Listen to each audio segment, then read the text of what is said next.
Olá pessoal, nós vamos trabalhar hoje sobre o tema tempo e clima. Nós vamos fazer essa diferenciação entre tempo e clima para você entender que, apesar de nós acharmos que tempo e clima constituem-se a mesma coisa, na verdade não é. Então vamos definir primeiro o que é tempo e o que é clima para você poder entender a aula de hoje. Bem, nós colocamos aqui que tempo e clima não são sinônimos. Olha o que ele nos põe aqui. Tempo se refere ao estado físico momentâneo da atmosfera em determinado local, ou seja, consiste no estado temporário das condições atmosféricas. Ora, quando ele diz que, na verdade, o tempo é o estado físico momentâneo, ele quer dizer que o tempo muda constantemente. O tempo varia no dia, varia em semanas e pode até mesmo variar em meses ou ano. Então, quando a mulher do tempo fala para você, hoje ou amanhã o tempo estará nublado, com pancada de chuvas ocasionais em virtude da presença de uma grande massa de ar vinda, um exemplo, do Oceano Atlântico. Então ela está te falando sobre umas condições que são condições momentâneas. Amanhã ela vai te dizer uma outra condição do tempo. Então vejamos que tempo é o estado o quê? O estado físico momentâneo. A cada momento, portanto, o tempo muda. E isso a gente tem muito exemplo, né? Quando a gente sai de casa assim e diz pra gente, a mãezinha preocupada, né? Fala assim, filho, leva o guarda-chuva porque vai chover. E você olha para o céu está limpo ainda, na sua visão. Mas por experiência ela já sabe que determinadas condições atmosféricas, isso é empírico, ela já sabe que vai chover. Não teme, use seu protetor de chuva, ok? Agora é que ele diz para nós, algumas variáveis meteorológicas que definem as condições do tempo são temperatura do ar, precipitação, vento, umidade e cobertura de nuvens, entre outras variáveis. Agora ele diz para a gente assim, o tempo pode ser previsto numa escala de curto prazo. Olha a questão de ser momentâneo, curto prazo, que pode variar de minutos a dia apenas, pois as condições atmosféricas estão em constante o quê? Alteração, ou seja, a momentaneidade. Aí ele diz assim mesmo, um exemplo, quando se passa uma frente fria sobre a região sudeste ou sul do país, né, já vamos ter uma mudança rápida do que? Do tempo, não do clima. O clima vai permanecer o mesmo, né, passando de um dia claro e quente para o chuvoso e frio. Então o tempo muda o que? Constantemente. Então não confundir tempo com clima. Já por sua vez, o clima, já, olha o que ele diz para nós, já não é momentâneo, né? Não é mais momentâneo. Ele diz que é a condição ou comportamento médio da atmosfera para determinada região, tá? Obtido através de métodos estatísticos, onde se considera um subconjunto dos possíveis estados, né, atmosféricos e para a qual demanda uma longa série de dados meteorológicos e ambientais. Segundo a ONM, que seria no caso a Organização Mundial de Meteorologia, recomenda-se que para que você perceba mudanças climáticas, tem que ter um período de observação de no mínimo 30 anos. Tá?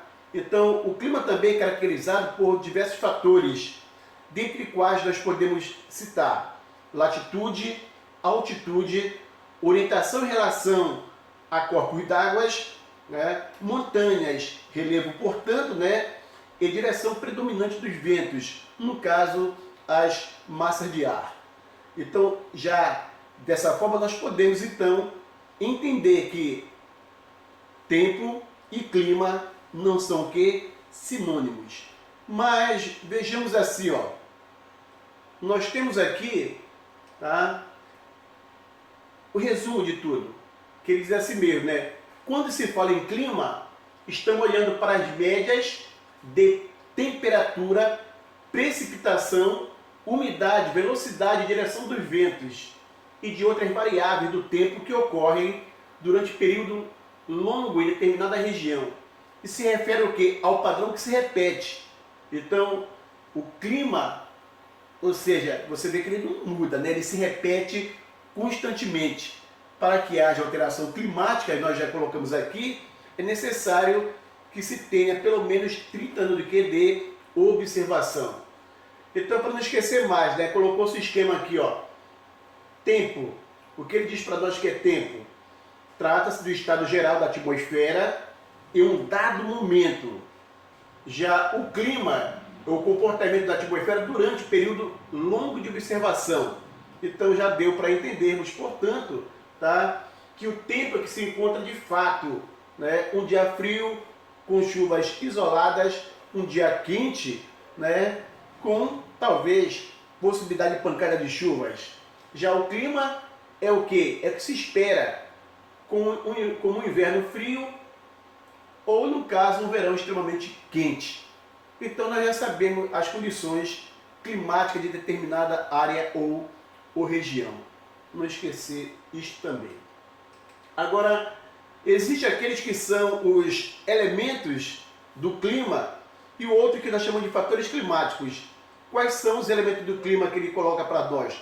Tem vários elementos, tá? Mas nós vamos destacar aqui 3. A temperatura, a pressão atmosférica e a umidade, que você chama de umidade do ar.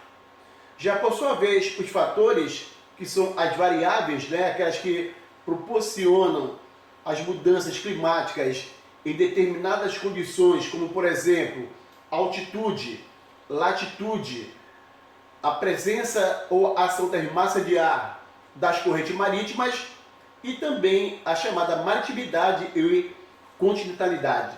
Mas temos também outros fatores climáticos, outras variáveis, a exemplo do que? A exemplo da vegetação, a exemplo do albedo, a gente vai explicar isso daqui, e também do relevo, que tem a ver, claro, com altitude. Então vamos ver, nesse caso aqui, né, os nossos principais elementos do clima. Já sabemos que são 3 elementos fundamentais. Vamos começar, portanto, por temperatura do ar. A temperatura do ar, ela depende, né, da quantidade de calor existente na atmosfera, como ele diz para nós, ou seja, ao balanço entre a radiação solar que chega ao planeta e a que sai, e pela sua transformação em calor. Aqui nós temos esse esquema, já vimos numa aula anterior, sobre as zonas climáticas. As zonas climáticas, na verdade, são, ou se refere à quantidade de calor recebida, ok? Através do que? Através da radiação solar. E em virtude dessa inclinação do eixo terrestre, né, que nós temos mais ou menos 23 graus e 27 minutos, que nós temos aqui, portanto, né, você vai ter, nesse caso aqui, tá, a que nós chamamos de zonas de alta pressão e zona de baixa pressão. Nesse caso aqui, vejamos aqui, ó, próximo ao Equador, nós chamamos de que? Zona tórrida ou zona intertropical. Lembra que nós já vimos lá, quando trabalhamos sobre força de Coriolis, né, que é a zona de convergência dos ventos, né, ou das massas que se deslocam dos polos e dos trópicos em direção ao Equador. Tá? Temos a zona temperada, que é do norte ou do sul, que é próximo às zonas tropicais, de trópico, no caso trópico de Câncer e de Capricórnio no hemisfério sul, e as zonas polares, que é a zona fria. Então nós temos, na verdade, aqui temperaturas completamente diferentes, né? Temperaturas que eu vou dizer assim, amenas, né? Nas zonas temperadas do norte ou do sul, temperaturas extremamente frias nas regiões polares e temperaturas elevadas, né, que nós temos aqui na chamada o quê? Zona intertropical. E claro que também, quando se fala em temperatura, Se fala em cada região dessa daqui sobre a chamada amplitude térmica, que se entende como a diferença, né, entre a maior e menor, como é uma média, né? Você sabe disso quando você tem uma nota e é te dado várias atividades, são pontuadas, são somadas e encontra-se, na verdade, o equilíbrio, né, a média total disso. Então, no caso, é a mesma coisa, a gente usa esse pensamento para amplitude térmica, que é a diferença entre a maior e a menor temperatura. E ela pode ser medida a cada dia, semana, como eu te falei, né, ou até meses ou por anos. Então, cada região apresenta, devido às condições locais, uma amplitude térmica completamente diferente das outras. Como disse, dependendo do que das variáveis, uma delas é a temperatura. Por sua vez, nós temos aqui outra variável chamada de pressão atmosférica. Pressão você já sabe o que é, né? O ar tem peso. Se o ar tem peso, é sinal que, em virtude da força gravitacional, ele sempre vai, digamos, pressionar qualquer corpo que esteja na superfície. Nesse caso, a pressão atmosférica corresponde ao peso que o ar exerce sobre uma superfície, ou seja, a força que as moléculas do ar transmitem para elas. Ele reforça para a gente essa ideia, né? Ter peso e estar em constante movimentação são duas inúmeras características da atmosfera. Portanto, essa pressão atmosférica é o peso da atmosfera sobre a superfície do planeta. Tá claro isso, né? Que pode variar em função do quê? Da altitude e da temperatura. Vamos ver, no caso, essa relação entre pressão atmosférica e altitude. Pressão atmosférica e temperatura. A primeira delas aqui, para começar então, a entender sobre essa relação entre pressão atmosférica e altitude, pressão atmosférica e temperatura, vamos começar pela pressão atmosférica e altitude. Nós já sabemos isso daqui, né?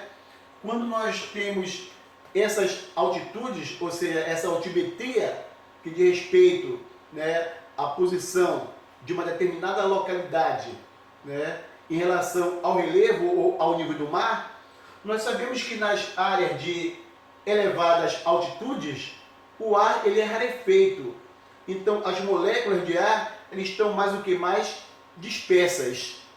Se elas estão mais dispersas, é sinal que elas não estão concentradas e, portanto, eu posso dizer que aqui é menor a pressão atmosférica.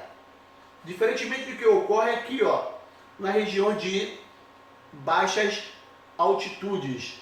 Nelas, há maior presença de moléculas de ar.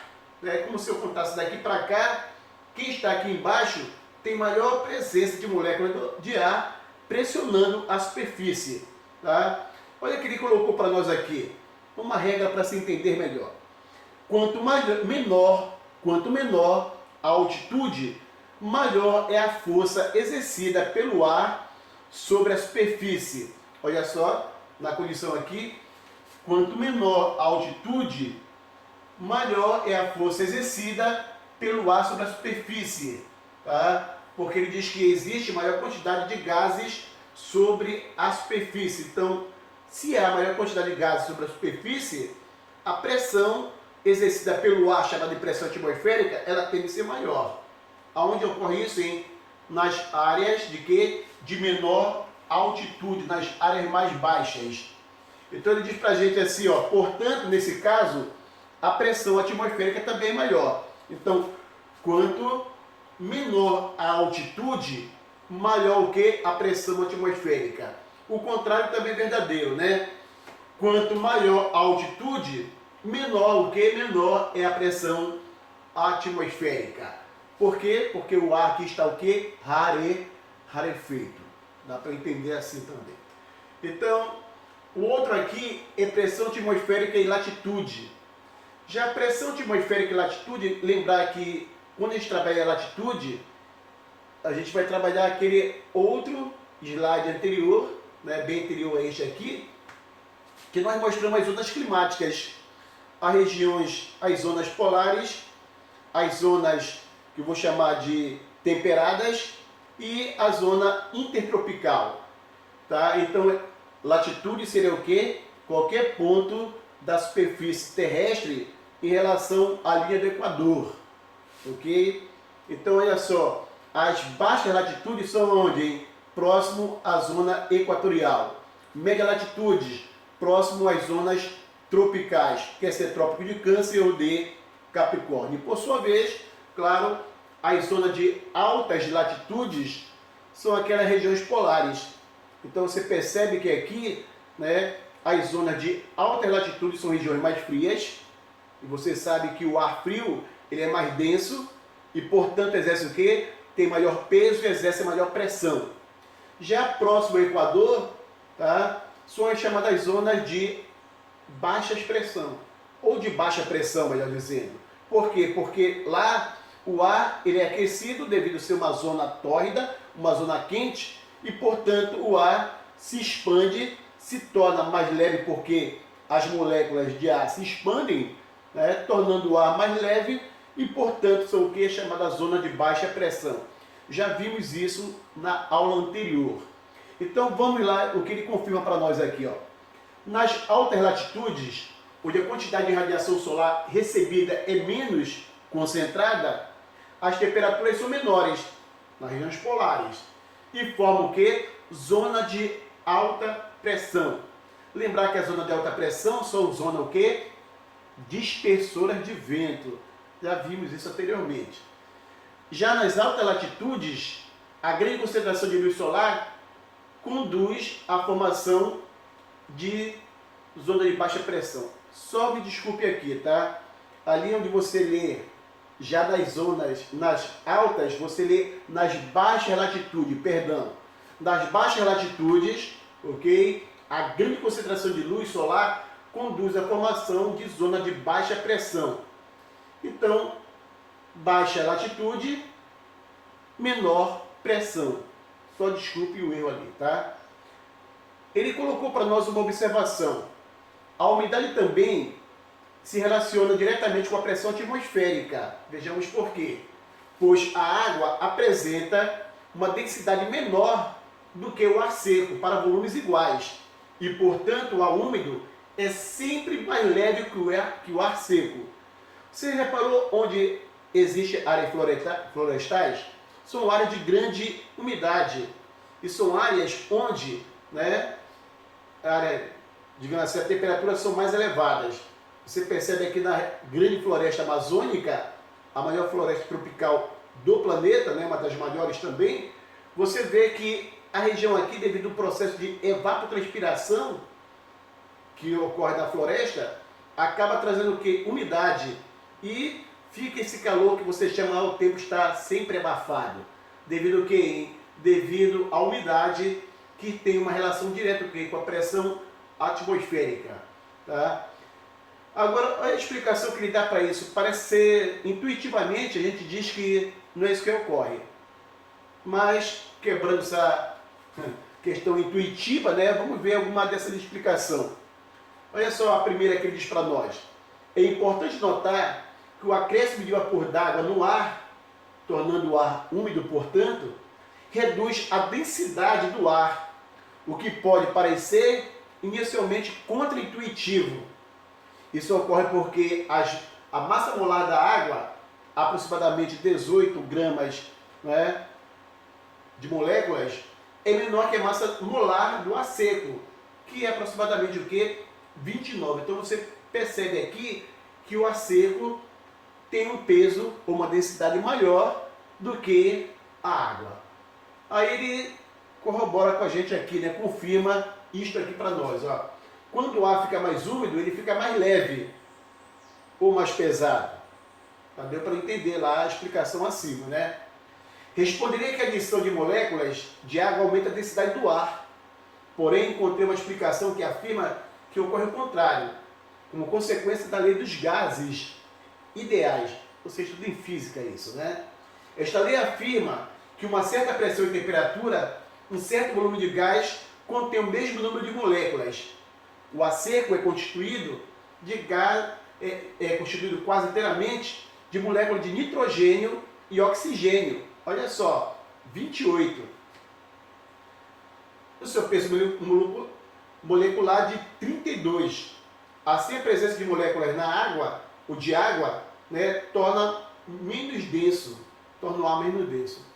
Aí, voltando para aquilo, né? Qual delas tem maior densidade? O ar seco ou a água? Claro, o ar seco. Então, áreas, né, que apresentam grande umidade possuem o que? Menor densidade. Meio confuso, mas dá para fazer uma releitura para você entender melhor, ok? Então vejamos agora outro elemento aqui, é pressão atmosférica e temperatura. Ele coloca para nós que a temperatura também influencia diretamente na pressão atmosférica. Já vimos também isto aqui, essa imagem eu coloquei até de forma proposital para você relembrar essa aula sobre alta temperatura, zona de baixa pressão, regiões equatoriais. Baixa temperatura, alta pressão, regiões polares. Aqui, portanto, são o quê? Zonas dispersoras de vento, tá? E zonas o quê? Receptoras. Anticiclonais e ciclonais. Não esquece disso, tá? Ele diz assim mesmo para nós, ó. O ar aumenta a energia cinética de suas moléculas, que começam a se distanciar umas das outras e conduzem à sua expansão. Olha aqui, aumentou a temperatura, né? A energia cinética das moléculas começaram a se distanciar uma da outra, né? Ou seja, havendo o processo de expansão dessas moléculas. Consequentemente, diminui o que? A pressão do ar exercido, né, sobre a superfície, formando, portanto, o que? Áreas de baixa pressão. O contrário também é verdadeiro, né? Quando o ar fica mais frio, os movimentos de suas moléculas diminuem e conduzem o que? A sua retração.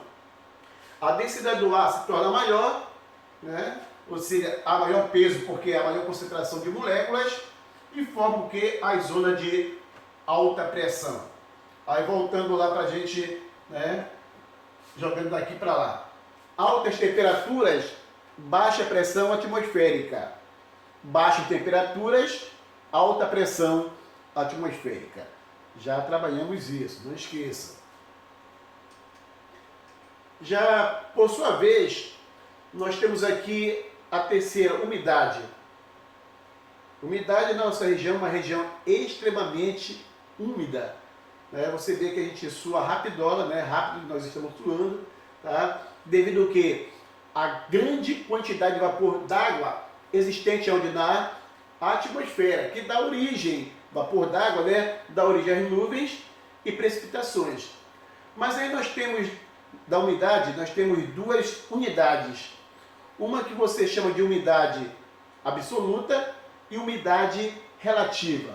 Frequentemente, quando se trabalha com a questão do tempo para a gente, né, a previsão do tempo, sempre dão para nós o que? A umidade relativa, chamada umidade relativa do ar. Mas vejamos o que é a umidade absoluta. O absoluto, né, diz que é a quantidade total de vapor de água em um dado volume de ar. Isso, claro, é medido em metros cúbicos, tá? Resultante da evaporação, transpiração, então, portanto, evapotranspiração na atmosfera, tá? E que dá origem que, já colocamos lá em cima, a nuvem e precipitações. Por sua vez, o que nós trabalhamos sobre a previsão do tempo, né, que fornece em geral informações sobre o que? Umidade relativa do ar. Que diz respeito ao que?